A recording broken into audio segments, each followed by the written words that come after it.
আসসালামু আলাইকুম দর্শক, এআর রাফি চ্যানেলের পক্ষ থেকে আপনাদের সবাইকে স্বাগতম। আজকে আমি আপনাদেরকে একটি টিপস দেব। সেটা হচ্ছে কম্পিউটারে ফটোশপ দিয়ে বাংলা লিখতে গেলে বাংলা লেখা ভেঙে যায়।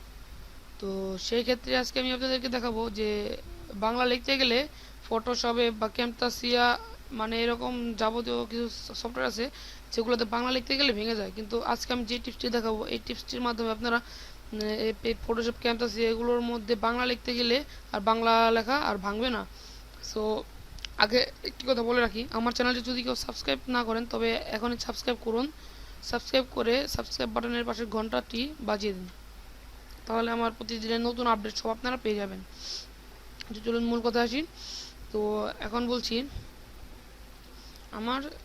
আমি যেটা দেখাবো আজকে যে টিপসটা সেই টিপসটা একদমই সহজ। এর জন্য আমি ইউজ করব অভ্র কিবোর্ড। সো আপনারাও অভ্র ইউজ করবেন। অভ্র কিবোর্ড হচ্ছে এই যে দেখুন, এই যে হচ্ছে অভ্র কিবোর্ড। আমি আজকে এই অভ্র কিবোর্ডটা ইউজ করব। তো চলুন ফটোশপ ওপেন করা যাক ফার্স্টে।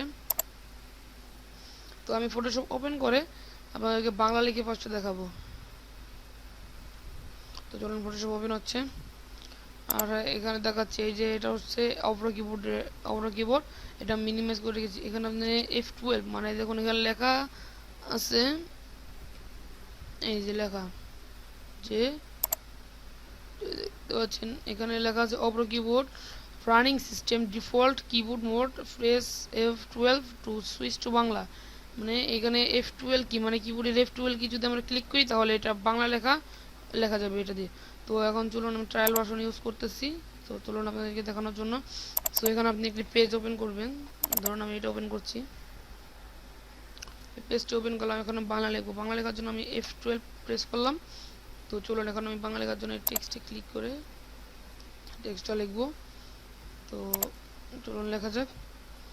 যেমন আমি বাংলা লিখব, ধরুন আমি লিখব, দেখুন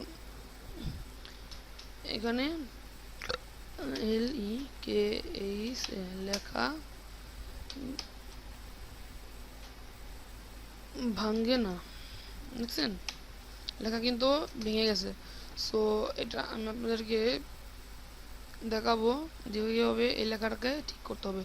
তো চলুন আমি আপনাদেরকে আরেকবার দেখাচ্ছি। লেখা ভাঙ্গে না লিখে দেখুন লেখা ভেঙে যাবে আবারও, দেখছেন আগে লেখা ভেঙে গিয়েছে। তো চলুন আপনাদেরকে এখন দেখাবো। এর জন্য আপনাদেরকে যা করতে হবে,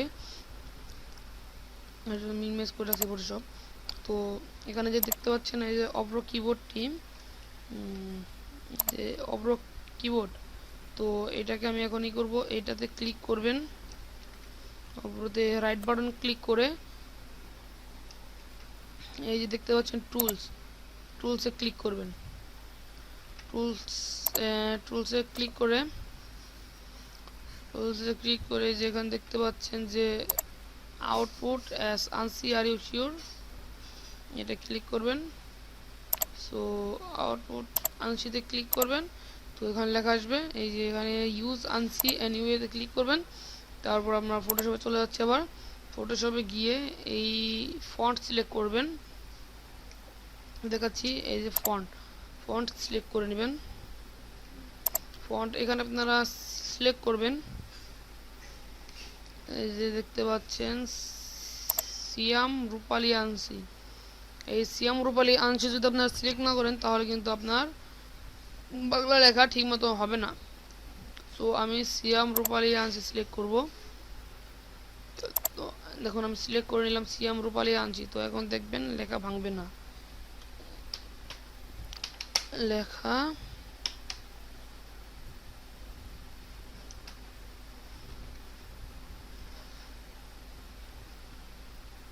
লেখা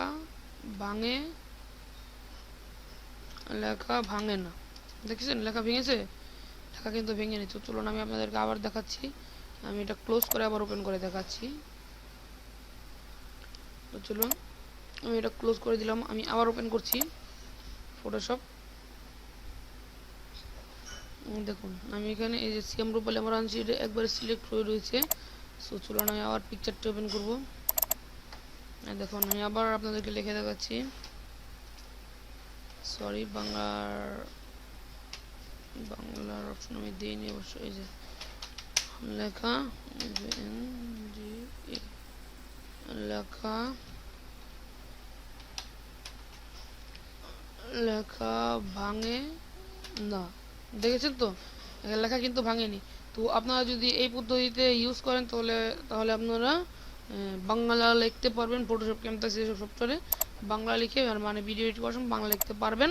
সো আবার যদি ইংলিশ লিখতে চান তবে আবার আপনার এই অপরাধে যাবেন, অপরাধে ক্লিক করবেন, রাইট ক্লিক করে টুলসে যাবেন, আবার এখানে আউট প্রসেস ইউনিকোড রিকমেন্ডেড দিয়ে দেবেন, তাহলেই হয়ে যাবে।